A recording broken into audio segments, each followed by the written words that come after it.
Welcome to Know What I Mean. My name's George. My name's Oscar, and this week I have COVID. That's why my voice sounds different. But, I'm very dedicated to this show, so here I am. And it's been an excellent episode. We often talk about how, if you get momentum if you get in a certain flow with what you're talking about, then actually what George has said, because George very kindly does the editing for this show each week, is that there's much less editing of like ums and ahs and stopping and all that kind of stuff when that flow actually happens. And it really felt this week that happened a lot. Actually, we got into a lot of rhythm with what we were saying, and that just made for a very pleasant experience, really. Yeah, fun episode. Definitely got into a good flow, felt pretty concise, and like we touched on some nice things, talked about a few different aspects of the quote. And this is episode 50, which I just realized. And it's a nice little milestone. Like we've been doing it for a long old time now. So yeah, episode 50. I'm sure we're going to make it way past 100. And I'm just feeling positive about it and really enjoying doing this. It's been so great to be able to kind of regularly check in and have an interesting conversation. So yeah, thank you for that. Yeah. Let's get into the episode. So the quote for this week is from a comedian called 𝗢𝗲liche. And the quote is, "Life rips if you make it rip." So I explained it a little bit at the end of the previous episode, but you can kind of exchange here life rips for life is awesome. That's kind of the main sentiment behind it, really. And it really means from how I've heard it used and how I think of it, it means like life is awesome. Life can be awesome. And sometimes it will just be awesome anyway. Sometimes you'll be living your life and you have a moment and you'll be like, this is awesome. Like I'm enjoying this. This is great. But sometimes you won't. Sometimes you're kind of feeling a bit down, or you're kind of just going through the motions or whatever it is. And this is just like a nice little reminder that life can be awesome, and that is your responsibility.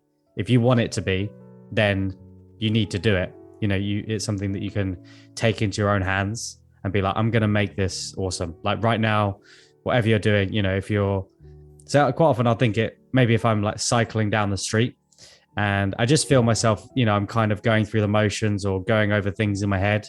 And sometimes this will just pop into my head and it'll be like, life rips if you make it rip. And I'll just start being like, yeah, this is awesome. Like I'm cycling down the street, I'm enjoying myself, it's a nice little trigger that I have that just reminds me to enjoy my life and take responsibility for making this current moment better. So that's my initial kind of explanation of the quote and what it means to me and how it arises within my life.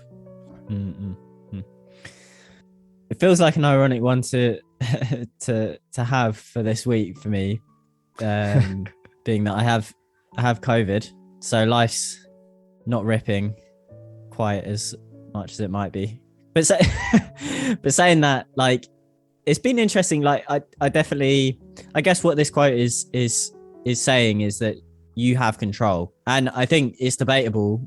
Can definitely go into the other side of that too during this episode, but say from the perspective you have control of how good your life is or how enjoyable it is, how blessed it is. Like, considering the circumstances of this week, I feel really happy with how I dealt with having COVID, because it has felt very proactive. Like I've kind of just seen this as an opportunity to work from home. I tend to feel a little bit better like during the daytime as opposed to right now or the evening. But yeah, no, I've done a lot of work, and I've really been like quite strategic with how I do that work. And I've been really happy with what I've come out with over these last few days. And it definitely feels like the circumstances, if there's going to be circumstance for you to say, our life is shit, or if life's shit, it's definitely shit now because I've got COVID and like I feel like really not well in my body.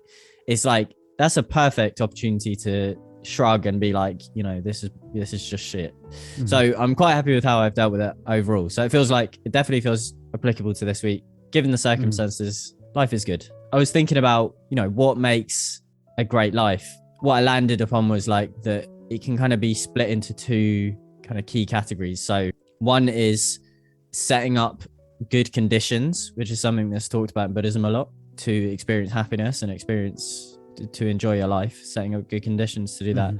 And then also having the right attitude or approach. And I feel like what this quote is getting at more probably is an attitude of enthusiasm and taking ownership of life and really giving it your full attention and effort. And that's the kind of vibe that I get from it. Like is this sort of energy of, I suppose enthusiasm.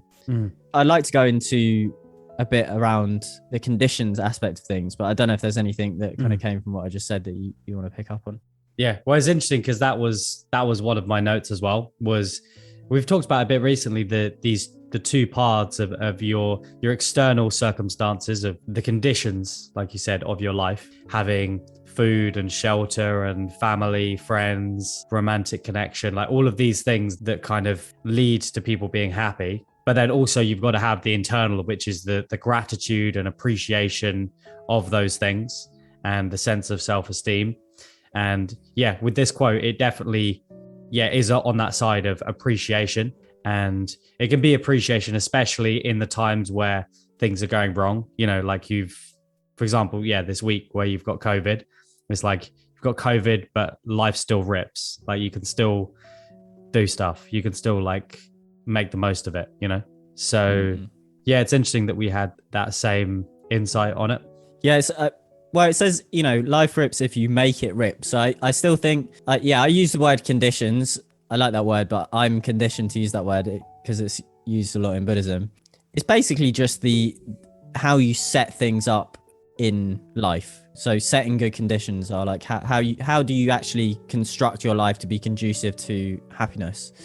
And I think we often think about conditions in regard to like, if I'm living with the right people, or if I like the house that I live in or the friends that I'm with, then, we kind of think of it in those circumstances, but conditions actually runs like very, very broadly of how we actually structure our life. And one of the really key aspects of setting up good conditions is in regards to ethics, actually, which is something that is really emphasized in Buddhism. So the word karma is used a lot, often kind of incorrectly, but really karma just means actions and consequences of actions, basically. And in Buddhism, there's an emphasis on that all actions have consequences. And so it's really important in terms of setting conditions for the happiness of yourself and others, that the seeds that you're planting with your actions are connecting, that they lead to more connection. They actually, enlightenment is seeing through the illusion of separation. So setting up good conditions in a Buddhist context is making sure the kind of karmic seeds that you're planting are ones that unify people and bring you close to other people and close to your surroundings and really connect you up. And it's like, that's a very, very, that really spreads through to the most minute aspects of life, like ethical behavior and setting those, planting those seeds are literally, it's a moment to moment thing. And it can obviously be more broad than that. But, as an example, like if I, as the ultimate mundane example, I live with my girlfriend, 𝗚𝗲. I obviously want to have the seat up when I'm going for piss, but I know that 𝗚𝗲 doesn't appreciate that because I use the seat. She won't ever want the seat up on the toilet. It's just like, it's not like, no woman would want a guy to just leave the seat up, right? It feels like an insignificant thing, but the quality of life in the household is better if I just take that little bit of extra effort to put the seat down to make it more convenient for her, for when she wants to go to the toilet, right? It makes a more harmonious household, and I'm being more considerate of her, right? That action is very, very subtle, but it's like it affects it's a multitude of those sorts of actions that build an atmosphere in a household, for example. And so Mhm. every single action and choice, even of that level, is planting seeds that later will either turn into stuff that will like really make life not rip, or will make life rip. You know, like I had a friend reach out today about a potential client, and this is a friend I know from uni, and we've stayed in touch when it would have been easy to not do that. And now it's led to this potential client that's quite a good client. And of course, I'm not in this friendship with that person for that reason at all. But because of that intention to be kind and open and want to connect with people, it leads to things. You know, there's really interesting doors that can kind of open up from being considerate of what sort of seeds you're planting throughout life, in every aspect of life. So yeah, that's something more about kind of setting positive conditions for a good life, I guess. And I think within the quote, it does mean that you need to be aware of what things are going to make your life better. Like, what things do you really like on the simple level of this moment of like, what things am I going to enjoy doing? It might just be my example of cycling. It might just be that now I'm like really looking around and really taking in the scenery. Or maybe I like set myself a challenge of trying to like cycle really fast up the hill. Whatever it is, it requires you to really think like, what is it that's going to make my life more awesome, either in this moment or, you know, if you're planting seeds and really thinking about how the conditions in your life will continue to improve in the long term. And this is really like a focusing lens, bringing awareness to it. And like, what am I going to do? Like, it's in my control and it's my responsibility and no one else's to make my life awesome. Like it's cool. You can help other people's lives become better and they can help yours, but it's not their responsibility. You know, you're responsible for yourself.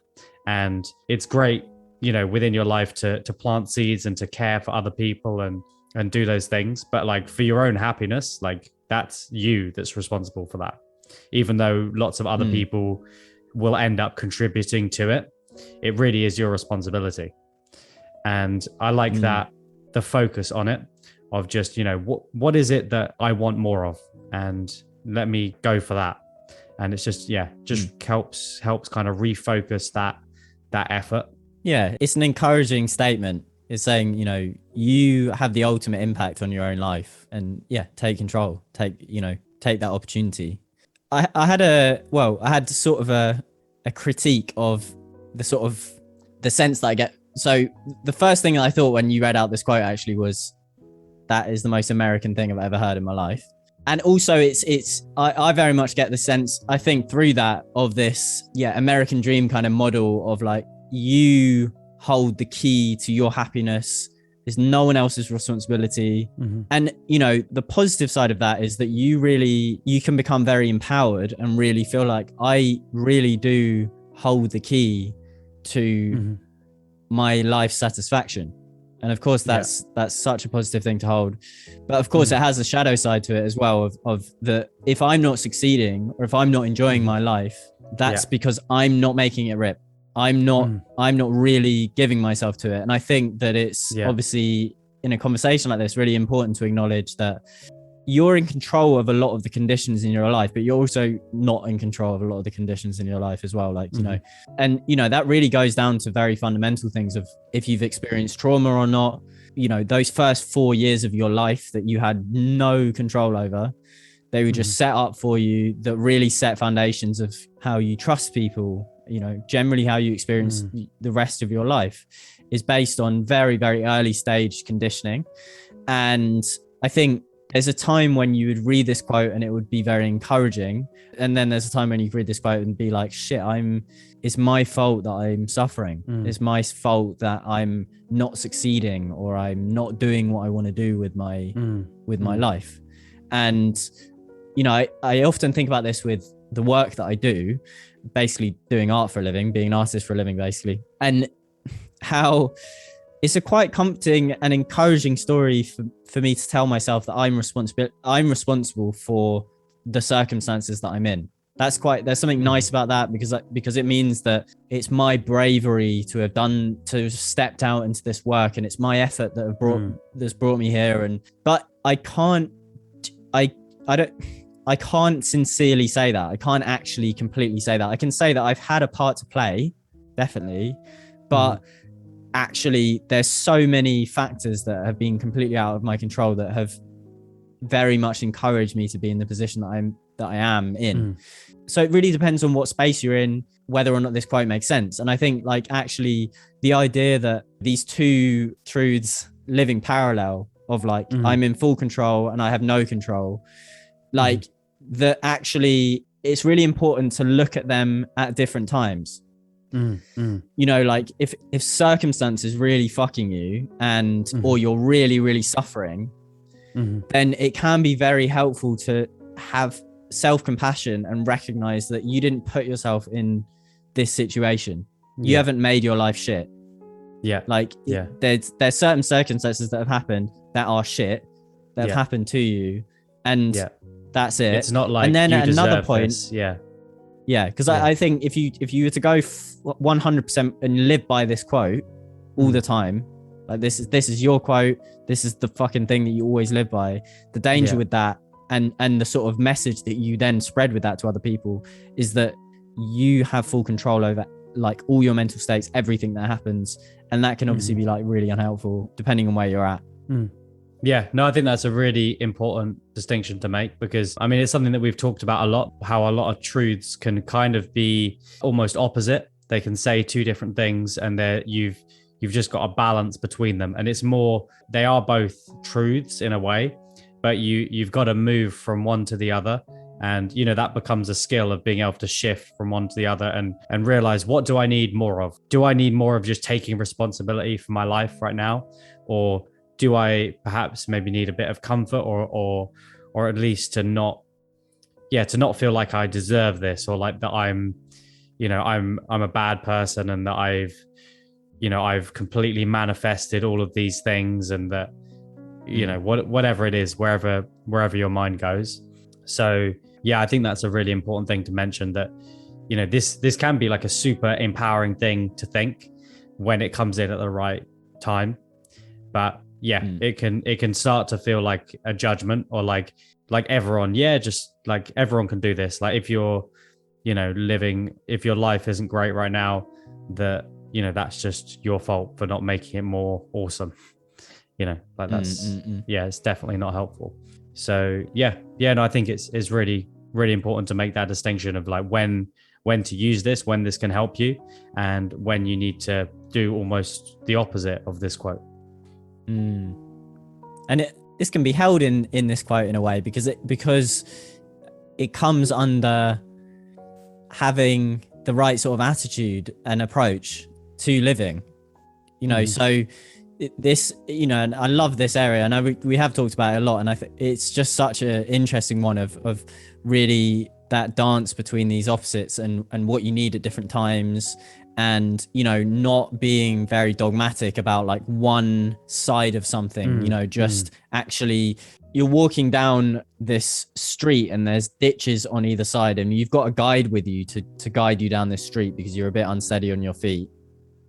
And when you start to drift over to the left-hand side, and this isn't political, if you're going over to the left ditch and you're getting closer and closer to that, then your guide will push you over and start like encouraging you to go the other way, because ideally the middle way is when you're just walking down safely, wrong word, but when you're stable enough to be adjusting correctly when you're walking down the street, instead of just falling off into either side, either ditch, or it's a little bit like tightrope walking, I guess. Not that I've ever done that, but it's the skill is being so aware of the tendency to move and fall either way, that you're just completely poised on this tightrope.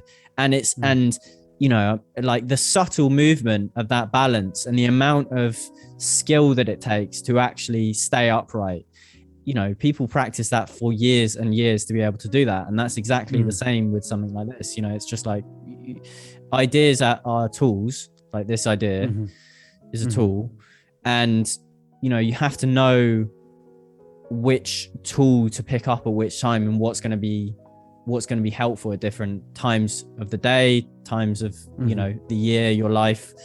And that's really like, there's something super exciting about that, of like that the skill is not about finding the right idea. It's about becoming really skilled at intuitively sensing what direction you need to go in and what would be the most helpful. That's the real skill over time. That seems like a great place to move on to next week's quote. What you got for us? So me and Imi have been watching My Mad Fat Diary. I would highly recommend this show. It's on Netflix, and the show's based off a woman's diary from the 80s around being a teenager and her like struggles with her weight and mental health issues and stuff like that. It's like such a great series. It's so you just have to watch it to get a sense of it, but it's it's super great. And there's a character called Kester who's a therapist in the show, and this is a quote by the fictional Kester, although you might have actually said it in real life because My Mad Fat Diary is based on an actual diary. So you'd be surprised what lengths people will go to not face what's real and painful inside of them. We're getting introspective again. Yeah. It's going to be a fun thing to reflect on while you're ill. Yeah, that's it. Yeah. What am I going to do to try and avoid my illness? What's real and painful right now inside of me is COVID. that my face feels like it's made of lead. Yeah. Thank you so much for listening. Pleasure, as always. Had a lot of fun recording this episode. And yeah, if you're enjoying the podcast, then it would mean a great deal if you could have a little think right now of who do you have deep conversations with, who do you really enjoy chatting to, and just maybe drop them a message and share one of your favorite episodes with them. That would mean a great deal to us. That's how we grow. And yeah, we're coming up to our year anniversary, which is quite exciting of the show. So that feels significant. Don't know why it's connected to what I just said, but it feels significant nonetheless. Have a wonderful week, and we'll see you next week.